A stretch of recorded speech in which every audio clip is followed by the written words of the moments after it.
Thank you, Brother John. Boy, I appreciate it, and how wonderful it is to be here in Atlanta. And I look out this window on this beautiful day, and just a beautiful city, and just humbled and honored to be here, and I really appreciate the opportunity to be here and share with you today.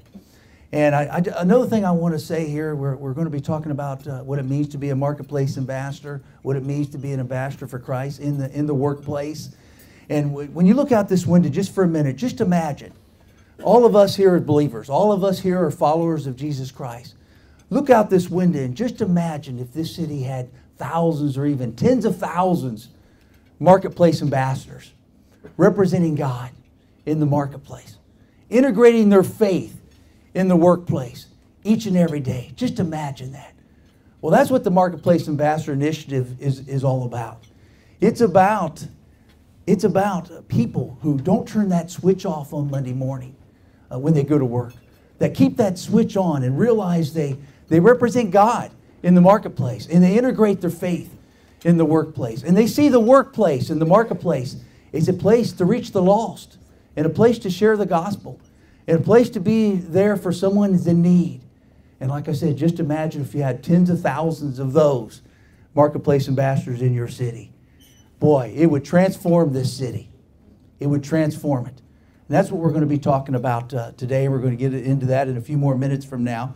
But I'd like to start off now sharing my personal story. I think I'm cutting out just a little bit there, but we'll share a personal story. And as John said, that will integrate and kind of describe someone who reached out to me during a very dark period of my life 18 years ago.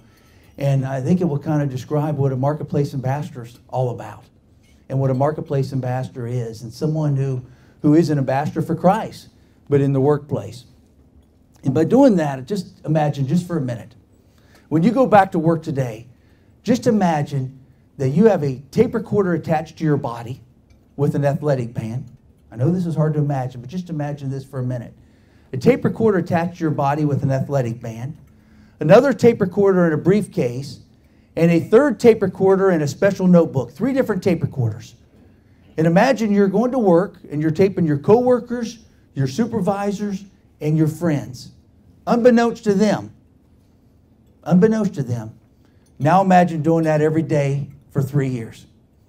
That's exactly what I did do when I was a lot younger man. I was in my early 30s at that time. I'm 57 years old now. But when I was in my early 30s, I met 4 FBI agents at 6 o'clock in the morning. They'd shave my chest, hook microphones to my chest, check the batteries of 3 different tape recorders, and I'd go to the work, taping my coworkers, my supervisors, and my friends, unbeknownst to them. And it was a very unique life, not one that I recommend, but I want to talk about what I learned from that experience, what I learned from being an FBI informant, how I became one, some huge mistakes that I made during that time. But boy, most of all, I want to talk about in the last 20 years what I learned since that point, when God changed my life. The company I was wearing a wire against is no average company.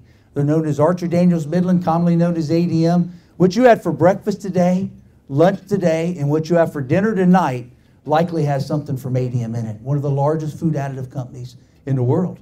When you go to the grocery store and you put foods and beverages in your grocery cart, and you read that ingredient label on the side of that package, 9 times out of 10, almost every food you put in that grocery cart has something from ADM in it. When you look at Coca-Cola and Pepsi, Coca-Cola is produced right here in Atlanta, for example. Most of the ingredients that are in Coca-Cola are produced by ADM, Archer Daniels Midland. Kellogg's cereal, Pillsbury, Kraft. So like I said, they are the ingredients in the foods that we consume each and every day. Now, when I joined ADM in 1989, I was 32 years old. That's 25 years ago. And when I joined them, they were number 56 on the Fortune 500, number 56, 70 billion in annual revenue, not million, but 70 billion. And they had 30,000 employees. And my position when I joined them, I was divisional president of the biotech division and corporate vice president of the company. So we had a CEO, 75 years old, a president who was 69 years old, and I was 32 years old in 1989. And boy, I thought I was Bon Jovi. This is my life before Christ, what I'm describing here. I can remember the first 2 employees I met when I joined the company. The first 2 employees I met, were the 2 pilots they assigned to me for the corporate jet they gave me. The 7 top executives each had their own corporate jet. They had 7 Falcon 50s.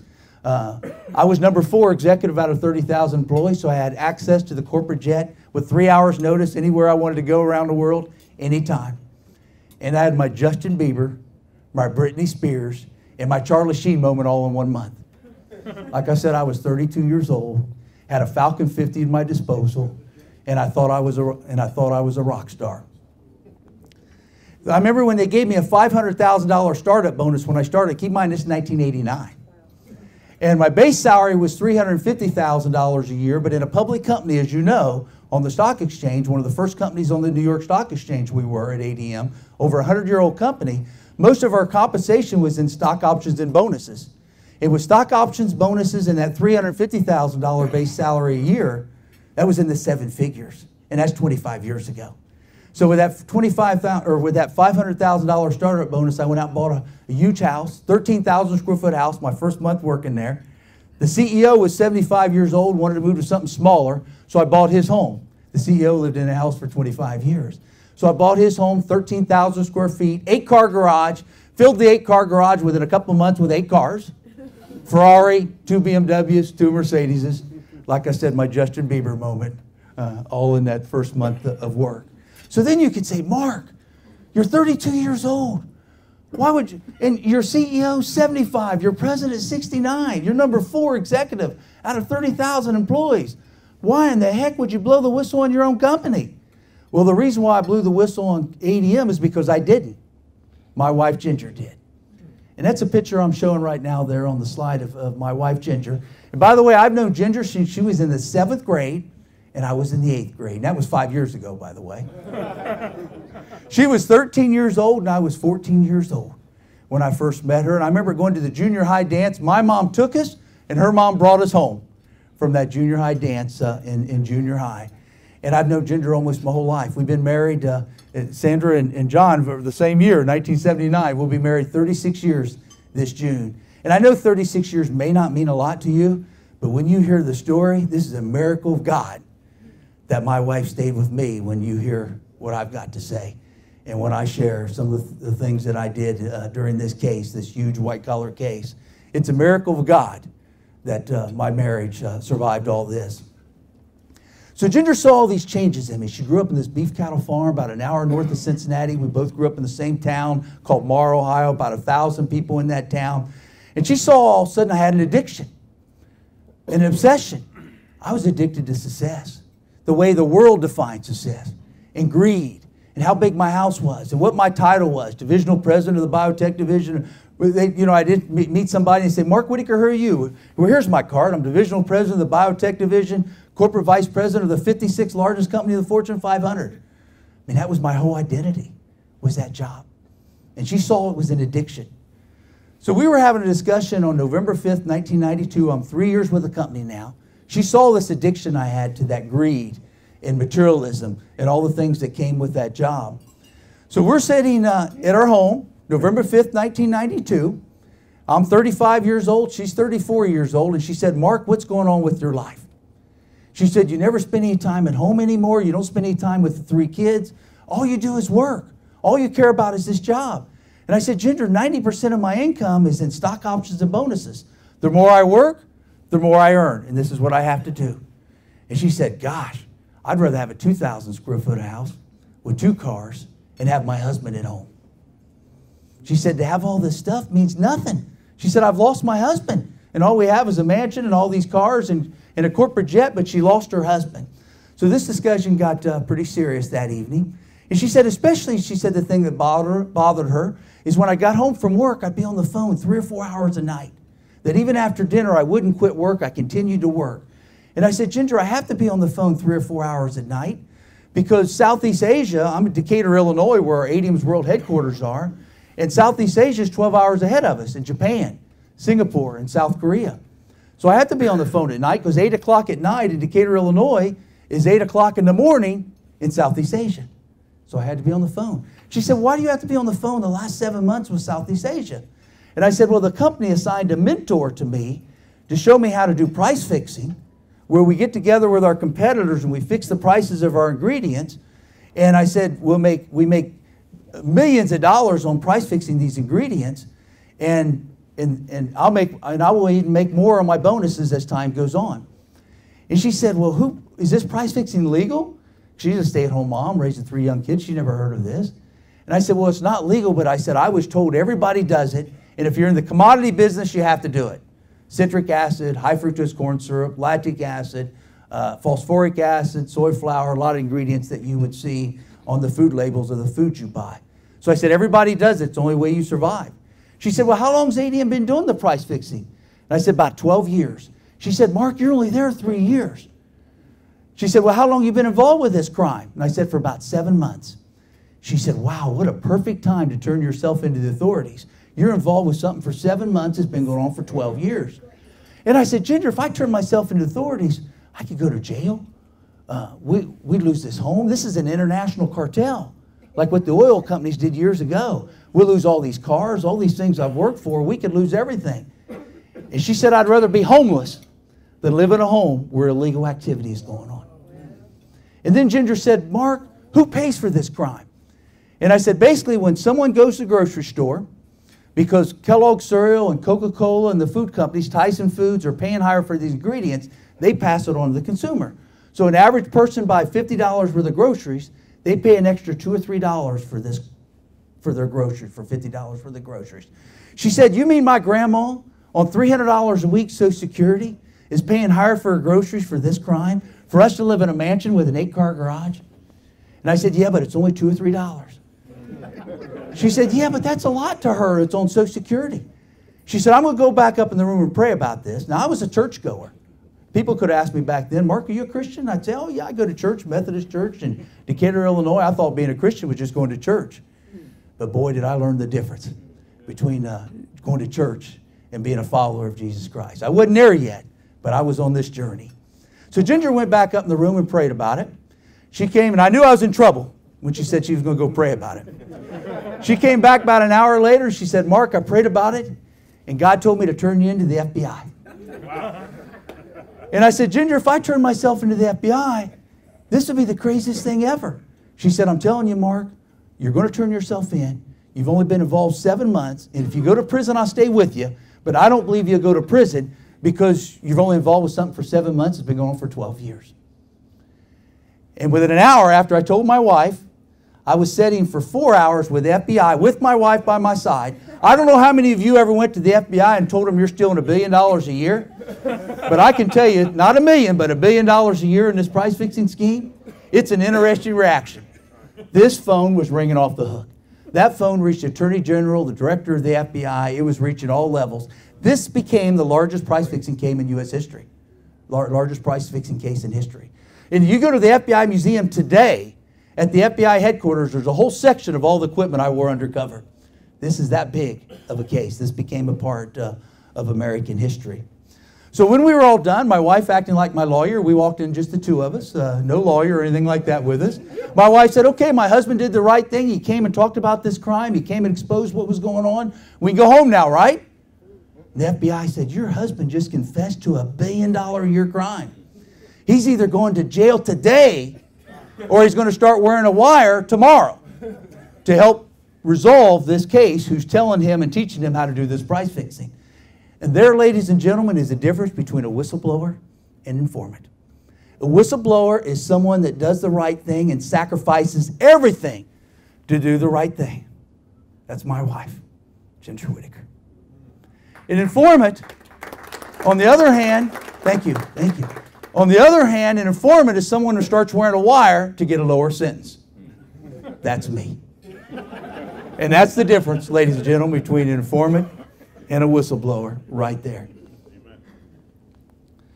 I don't have the normal resume of someone who took shortcuts or of a white-collar criminal. I went to Ohio State University, full scholarship for my bachelor's and master's, and then got a full scholarship for my PhD at an Ivy League university in biochemistry. I was a PhD student at age 22. Graduated at age 25 with a PhD in biochemistry from Cornell, so went 8 years straight for bachelor's, master's, and PhD. I used this slide at a prayer breakfast in Michigan recently and said, I don't have the resume of a white-collar criminal. Someone in the back stood up and said, that is the resume of a white-collar criminal to go to Ohio State University. So I know I can't use this slide in Michigan. These meetings of price fixing were all around the world. They were in Singapore. They were in Hong Kong. You know, we had our own corporate jets, 7 of them, all around the world. And we knew the U.S., the United States, enforced price fixing more than other countries. So we tried to have them outside of the country. And Mexico City and Paris and Vancouver, all around the world. And around the world, traveling around the world with us was this green lamp. This green lamp had the video camera. The FBI knew they were going up against one of the biggest companies in the world. ADM spent $70 million in defending themselves, $70 million. This was a 7-week trial, one of the biggest white-collar trials in history. So in this case, the FBI knew they had to have some strong evidence because they were going up against such a large organization. So this green lamp made the video feed because they didn't want just the jury to hear the tapes that I was making, the audio tapes. They wanted the jury to see this crime in action. And that's why the video camera was in that green lamp. That green lamp was in the Shangri-La in Singapore. 2 weeks later, that green lamp was in the Mandarin Hotel in Hong Kong, a $1,000 a night hotel, rooms like this. The lamp looks like it came from a yard sale. 3 weeks after that, that green lamp was at the Four Seasons Hotel in Chicago. That green lamp was at 2 or 3 meetings a month for 3 years, sitting as close to this table as that table there. 5 feet from the people, the 11 people involved with this crime. 5 feet from them, 2 or 3 meetings a month for 3 years. And not one guy noticed it. And I tell you what, I noticed this. Thank God there wasn't a woman that was involved with this international conspiracy. Because if we would have had a woman among us of the 11, I am convinced the women would have said, you know what, that green lamp's been following us around the world 2 or 3 meetings a month for 3 years. So thank God it was all men. After 2 years wearing a wire, I was spent. Keep in mind I wore one for 3. But after 2 years, I was spent. I didn't know if I worked for ADM. I didn't know if I worked for the FBI. It was a confusing life. 6 every morning, Monday through Friday, I met the FBI to have my chest shaved and the microphones attached to my chest and all the recorders, batteries checked. 6 o'clock to midnight, a couple nights a week, I met with them to go over tapes and have debriefings. It was another full-time job, being an FBI informant. Like I said, I don't recommend it. I don't recommend doing that. But after 2 years, I was spent. There's a scene on the Discovery Channel documentary. It's on my website called markwhitacre.com. Very accurate documentary, 2010. All 4 FBI agents, my wife and I, all the real people involved with this case, did this documentary. And this scene was one of the longest scenes in the documentary. They actually have actors reenact this part out on the documentary. I'm out on the driveway with a gas leaf blower at 3 in the morning during a thunderstorm with my microphone still taped under my shirt.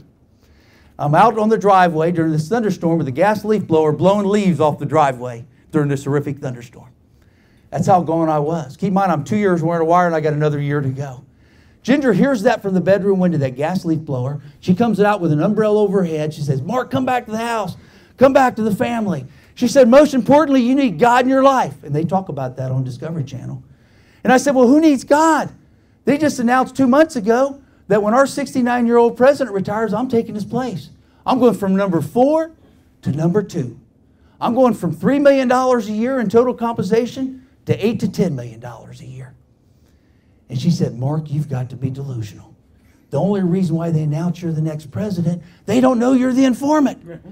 Surely you don't think you can wear that wire and you see the 3 executives above you go to federal prison and you walk to work like nothing happened when this is all over with. Those board of directors have been with that CEO for 30 years. Surely you know you're going to be fired when this is all over with. I was 7 years with that job at that time. I was obsessed with it. I was addicted to it. It was my whole life. I couldn't imagine anything but that job. She walked back in that house and I started thinking, she's right. I am going to lose that job. I am in denial. I'm going to be fired for being an informant and being the witness against them. And I started thinking, well, they give me, this is 1994 when I'm out on that driveway. Golden parachutes. Executives were getting fired every day in Wall Street Journal. They were walking away with multi-million-dollar golden parachutes. I thought, well, I'll get a golden parachute. Then I thought, well, there's only 3 people above me and I'm witness against them. They're going to hate me. I'm not going to get a golden parachute. Then I thought this, well, they just announced I'm the next president. 30,000 employees are scared to death of me knowing the role that I'm going to be taking soon. I'll write my own. I'll write my own golden parachute. I'll steal my own severance package. I calculated how long it would take me to get back on my feet. I thought it would be about 3 years to get back on my feet because whistleblowers aren't very popular in corporate America. Keep in mind, this is 3 in the morning during a thunderstorm in the driveway. I'm thinking this, talking about a decision in isolation. So I decided I'd write $9 million. That's 3 years of what I'm used to making. That's 3 years what I thought I deserved. And accountants were sure going to process it because, like I said, they were scared to death of me with the role that I had in the company. So I wrote $9 million, 5 checks. I thought, boy, I'm glad I went to Cornell. I'm the smartest guy in the room. When this is all over with, I've got 3 years to get back on my feet. Boy, am I a smart guy. And I thought, well, if the accountants told the people above me that I stole $9 million, they could never come to me and say, Mark, you stole from us. How could they go after me for stealing $9 million when they're stealing $1 billion a year for 12 years in a row? The 3 people above me were involved with so much a bigger crime, I was the most protected guy in America. Until the day they learned that I was the informant, when the case went public, and the FBI had to tell them they had 3 years of tapes, that they're going to go to trial, and indictments started happening. They learned that I was the informant. That very day they called the FBI, and they called the media and said, Mark Whitacre's no white knight informant. He stole $9 million from us the same time he's working for the FBI. They went to prison for price fixing, and I went to prison for fraud. I told on them, and they told on me. And everybody went to federal prison in that case. There were 60 people from 11 different companies that were convicted in this case, all based on the tapes I wrote, and I went to prison with them because of that poor decision I made out on the driveway. The amazing thing is those 4 agents showed up at my driveway when they heard about the $9 million that I wrote in checks the same time I'm working for them. They came in my house, met with Ginger, and I said, Mark, we know you've been making some terrible decisions under pressure. I was their keynote speaker at Quantico FBI Academy 2 years ago, and I've done 7 events for the FBI. And they don't allow an informant to wear a wire longer than a year because they saw what happened to me for wearing one for 3. And they knew they put me under pressure a long time, and they said, Mark, we're going to get to the best plea deal we can get for you because we know you made some poor decisions under pressure. They went to the U.S. Attorney in Chicago and said, look, Mark stole $9 million at a time that his mental stability was at its worst. We strapped a wire on him with no training, and he wore a wire for 3 years. FBI agents have to see a psychiatrist every 3 months when they go undercover, and we never gave him any kind of mental health counseling because he was not an employee. So they fought in my behalf, and they got a 6-month plea deal. The U.S. Attorney said, I agree. Mark helped solve a $12 billion crime and turned it a $9 million crime, and for that we'll give him a plea agreement. They agreed to a 6-month plea agreement in a federal camp with no fence. 6 months. My lawyer called me in Chicago, my wife Ginger by my side, said, Mark, a deal of a lifetime. Talking about a lot of mistakes here, and you're going to hear another one now. Said a deal of a lifetime. 6 months in a federal prison for all the cooperation you gave on this case. You had full immunity before, but because of these 5 checks, now you got 6 months in prison camp, but it's a deal of a lifetime. I fired that lawyer, threw that plea deal in the trash can because Ginger was begging me to take it, and I was already mad at her. I felt like she got me in the mess anyway. So I thought, I'll show her. Threw the plea deal in the trash can, hired another group of lawyers, the next day, sold my house and cars to hire more lawyers, eventually had 11 lawyers, fought the case for 3 years and got a 10.5-year sentence 3 years later, and had a 6-month deal in my hand. Every place the FBI tried to help me, I cut their legs out from under them. Ginger's done a lot of interviews. You see them on my website, including the Discovery Channel. And they asked her, they said, Ginger, with this train wreck, why didn't you ever get off this train? And Ginger said divorce was never an option. Her faith wouldn't allow it. But she said murder was an option. She considered it twice. And I can tell you, when I threw a 6-month deal in the trash can, murder was on the table. Matter of fact, she told me yesterday when I left, she said, murder's still on the table. I went from just like Martha Stewart, just like Michael Milken, corporate jets to handcuffs in jail on national TV. And it wasn't for 6 months. There's no parole in the federal system. You get 15% off good behavior. So I had to do 8 years and 8 months on that 8.5-year sentence, and I could have done 6. I went at age 41 and got out at age 49. And I could have went in at age 41 and got out at age 41. Big mistakes all along the way. Well, that's what the movie The Informant was about, and that's Ginger and I with my identical twin, Matt Damon. I think you can see why they chose him. He and I look just alike. I'm the one on the right. I'm the one on the right, by the way, if you don't know which one I am. And there's been several books and documentaries written on the case. Against All Odds is probably the newest book, 10 years newer than the other, and that's really our faith journey, how our family survived during all the turbulent times that I caused. Now what I want to talk about and what I want to emphasize is this. The movie ended there, but what's happened the last 20 years? I thought life was over when I went to federal prison in 1998, almost 18 years ago. I thought life was over. There was a guy that showed up, and by the way, just before I mention that, I want to mention this. When I wasn't willing to take a 6-month sentence, you could imagine how I felt when I had to do 8 years and 8 months. I pulled my car in one of those garages. I had written a 17-page letter to my wife.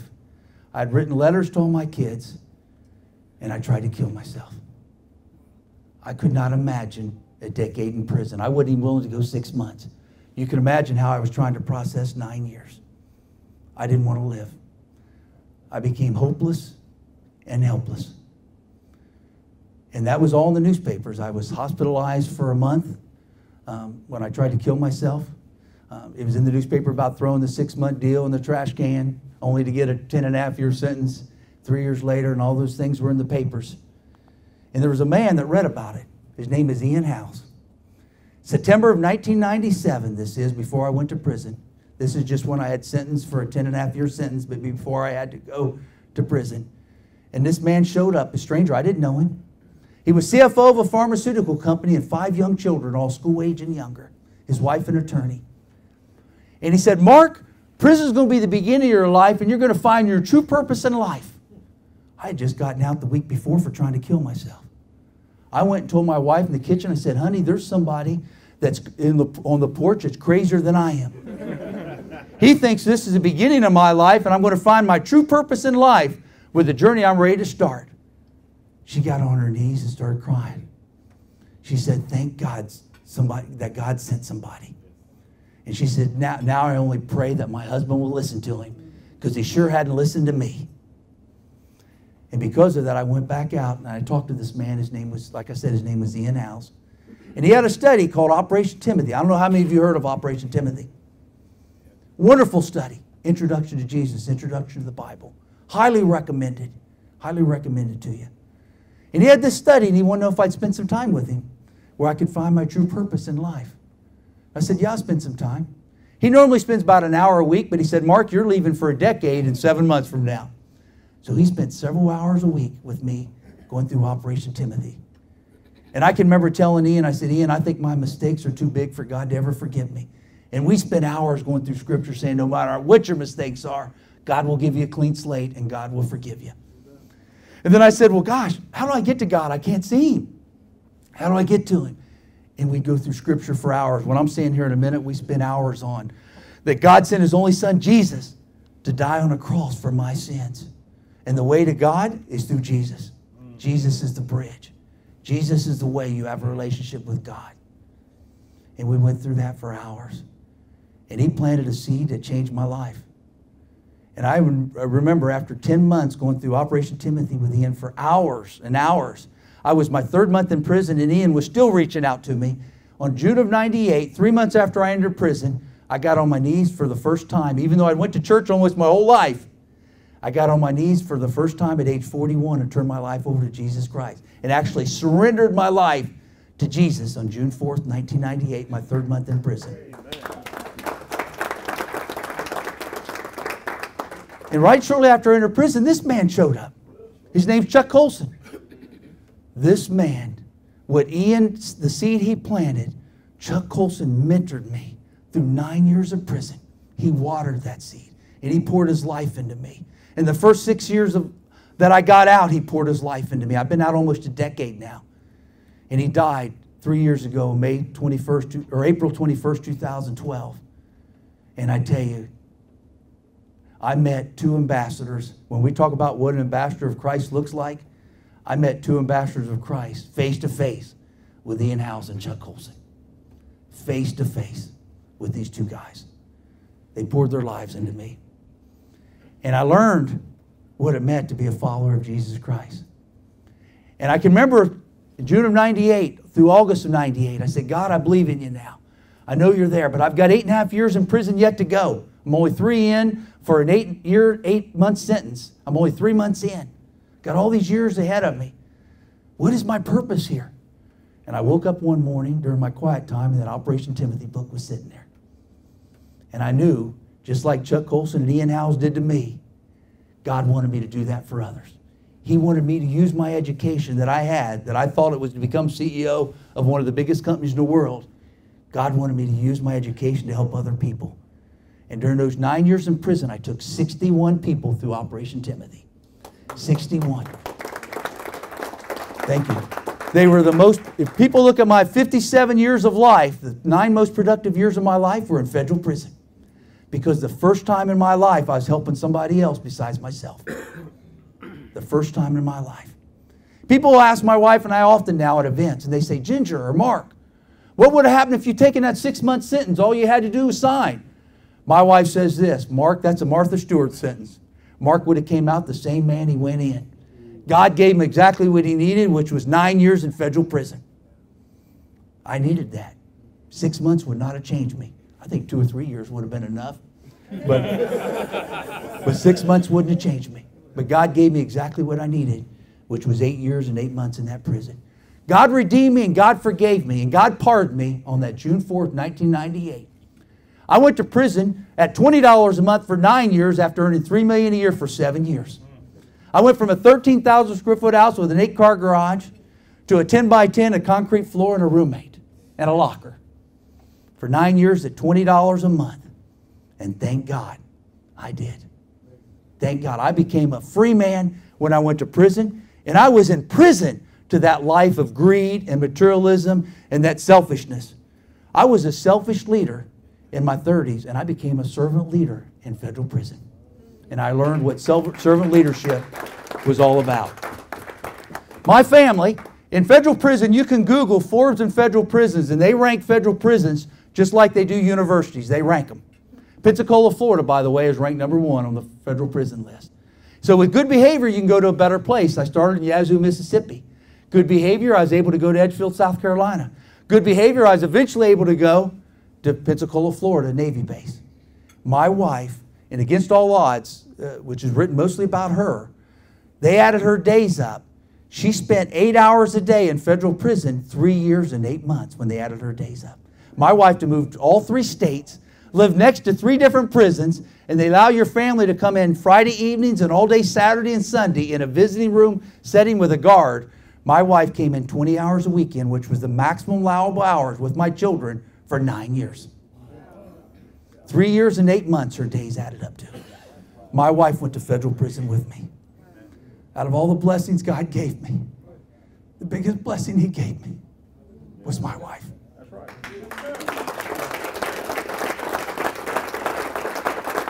I would have left my wife with millions if I would have taken that 6-month plea deal.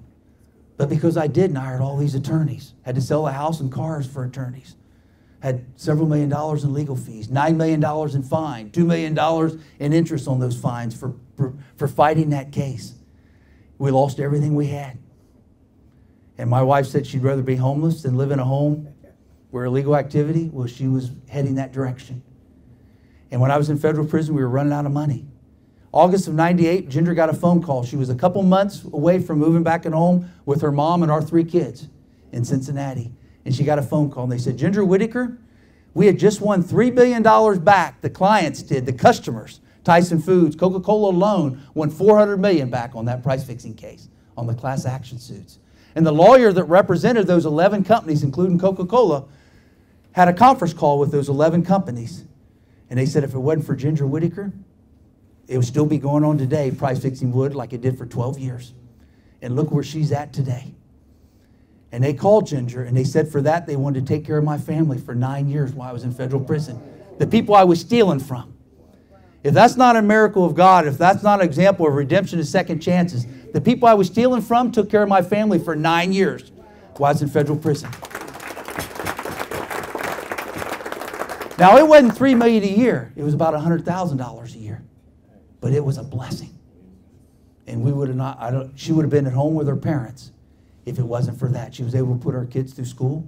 Our daughter went to Duke. Our youngest son's got an MBA from Georgia Southern. Ginger herself went back to school on those funds at age 40 to be a teacher. She was Teacher of the Year at Pensacola, Florida in 2007.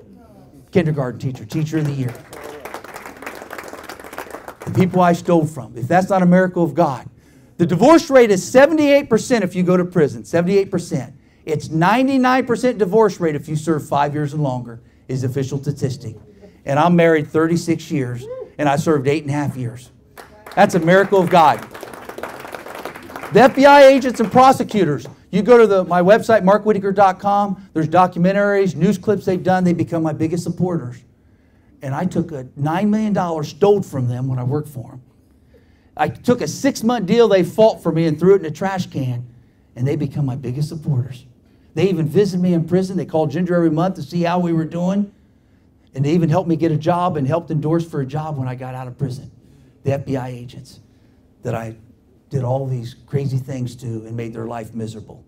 Another reason why I tried to take my own life, I thought I wouldn't be employable. Even with an Ivy League PhD, come out of prison 9 years, 49 years old by the time I was getting out. I thought, why live? 99% divorce rate, I'm not going to have a family.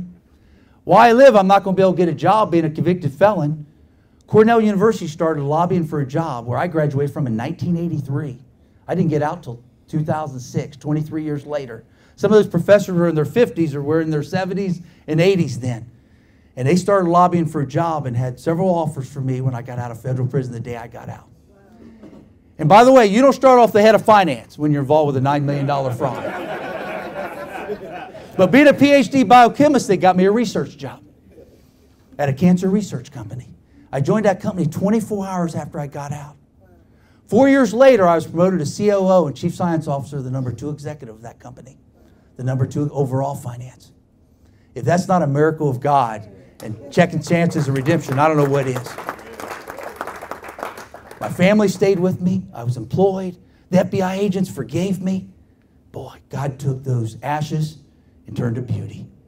Ashes to beauty, Romans 8:28.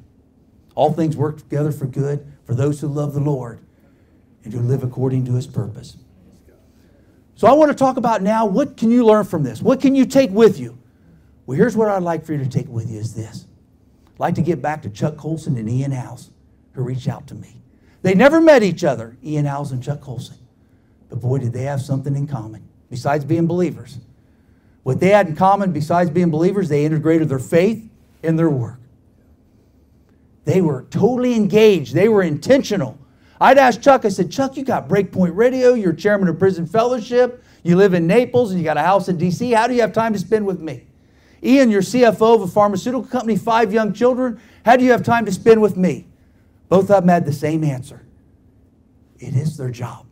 That is their job, is to reach the lost in the marketplace within their sphere of influence. And they saw me as in their sphere of influence. And I can remember from Chuck learning this so well is, well, what did God say about our work? And I'd like to talk about that. Well, think about it. What is the first thing that God did? First thing God did, He created the universe. What is the first thing He did after He created man? In Genesis, what is the first thing He did? He put Adam to work. Genesis 2:15, He put Adam to work in the Garden of Eden to maintain it and maintain that garden. That's how important work is to God. And I've got a few more examples I want to share with you. Let's talk about Jesus' spiritual platform. Did He spend most of His time in the temples or the synagogue? Well, let me show you the statistics from Scripture. Out of 132 public appearances in Scripture with Jesus, 132 public appearances, 122 were in a marketplace setting. 92% of the time that Jesus showed up publicly in Scripture, they were in the marketplace. Boy, what has Jesus shown us by example? What has He shown us by example? What better place, what better mission field, what better ministry than the workplace itself? He's shown us by example. Well, why would that be the case? Well, think about it. Where do people spend their time? Jesus wanted to go where they spent their time. 5% of a person's time of waking hours they spend at church. 45% of a person's waking hours they spend at home. 50% of a person's waking hours each week is at work. So Jesus wanted to reach people, and they're at work. Again, what a better mission field than that. Well, what does God say about our work? Besides Jesus by example, what does God say? Well, let's look at Colossians 3:23. What does God say? Whatever you do, do with all your heart, like you're working for the Lord and not man. God's telling us very clearly, no matter what we do at work, from the CEO to the janitor, do it with all your heart, like you're working for the Lord and not for man. How about the 12 disciples? Where'd they come from? The synagogue, the temple? All 12 disciples came from the marketplace. Fishermen, a doctor, a tax collector. They all came from the marketplace. Jesus is showing us by example. Where did those 12 disciples, where did those disciples go before Jesus ascended, right after Jesus ascended back to heaven? Matthew 28:19, Jesus said, go and make disciples of all nations. They did that by going back to the marketplace, not to the churches, the temples, or the synagogues. They went to the marketplace to share their faith with the lost, just like Chuck Colson and Ian Howes did to me. So like I said, I met 2 marketplace ambassadors face to face with those 2. So the question I ask you this, are you going to be a tourist or are you going to be an ambassador? The definitions are the following. A tourist is someone who's sitting on the sidelines and watches what's going on and looking at it more from an entertainment. You go to tour in France to be a tourist, you eat at their restaurants, you go to their movies, you go to their plays, you look at their museums. That's sitting on the sidelines. The ambassador for the United States that's in France, he's totally engaged. He works for the White House. Well, it's the same way for God. If we're His ambassador, He wants us to be totally engaged and not a tourist. He wants us on Monday morning not to turn that switch off and turn our faith off. He wants us to integrate our faith every minute of the day, 7 days a week, no matter where we're at. Grocery store, the taxi, the post office, and your office. And I have a lot of respect for people that go into missions and they go to Haiti and they go to Africa. I got friends that do that even now. And a lot of respect for them. But I tell you, you don't have to go very far to reach the lost. A lot of times it's your neighbor. A lot of times it's a family member across the hall. A lot of times it's the office across the hall at work. I tell you, the marketplace and our entire sphere of influence is a mission field. And God wants us to reach those people as His ambassador. How do we know that? How do we know that from Scripture? 2 Corinthians 5:20 says this, therefore we are Christ's ambassadors. It's not maybe I am, maybe I'm not. It is, if you are a believer in Jesus Christ, you are an ambassador for Christ. 2 Corinthians 5:20 makes that clear. So there's only one question is, and that's this. We are His ambassadors, but how effective are we? How serious do we take it? Are we going to be a tourist sitting on the sidelines, or are we going to be intentional and get engaged in the game? And God wants us to be engaged, believe me. There's a card on your table, and it's called the Marketplace Ambassador card. If you wouldn't mind pulling that out for a second. There's 2 of them for each of you there. One for you to have and one to give to a friend. We're going to talk a little bit more about that card in a minute. But I want to talk about those attributes of a marketplace ambassador. These are the 10 attributes. And if you look at the bottom of that card, it's got a website called marketplaceambassador.com. I really highly recommend you, as soon as you can go to that website. And a couple things you can do. Each one of those attributes, it will show you the Scripture that supports these attributes. These aren't man-made or CBMC. These are God giving us the attributes, how we integrate our faith in our work. And like I said, you click any one of those on marketplaceambassador.com, it'll show you the Scripture that supports them. Let's talk about them. Like walking daily in intimacy with Jesus Christ. Boy, that's the umbrella over the other 9. If you walk daily in intimacy with Jesus Christ, that's the umbrella over all the other attributes. That's paramount, that we rely on Him and surrender our life to Him. Living in accountable relationships with believers, like this room here, like all of you here. We need other believers around us. Look at the decision I made to write 5 checks to myself out on a driveway at 3 in the morning. Gosh, I wish I was where I'm at today as a believer, and people who hold me accountable. People at 3 o'clock in the morning, I could say, hey, I'm thinking about doing this. What do you think about that? They'd say, Mark, don't do that. That's the craziest thing in the world to do. We need believers around us when we're under stress and making decisions. We need believers around us no matter what position we're in, even to celebrate and to praise God for all the things we're doing. Sharing faith in Christ in my sphere of influence. Well, that's what Ian Howells and Chuck Colson did with me. Sharing your faith with others in your sphere of influence. Helping others grow spiritually through life and life discipleship. That's an example of Operation Timothy, that Ian Howells discipled me and mentored me and poured his life into me, just like Chuck Colson did, that planted that seed that changed my life forever. Living an integrated life with proper life priorities. We all need a proper work-life balance.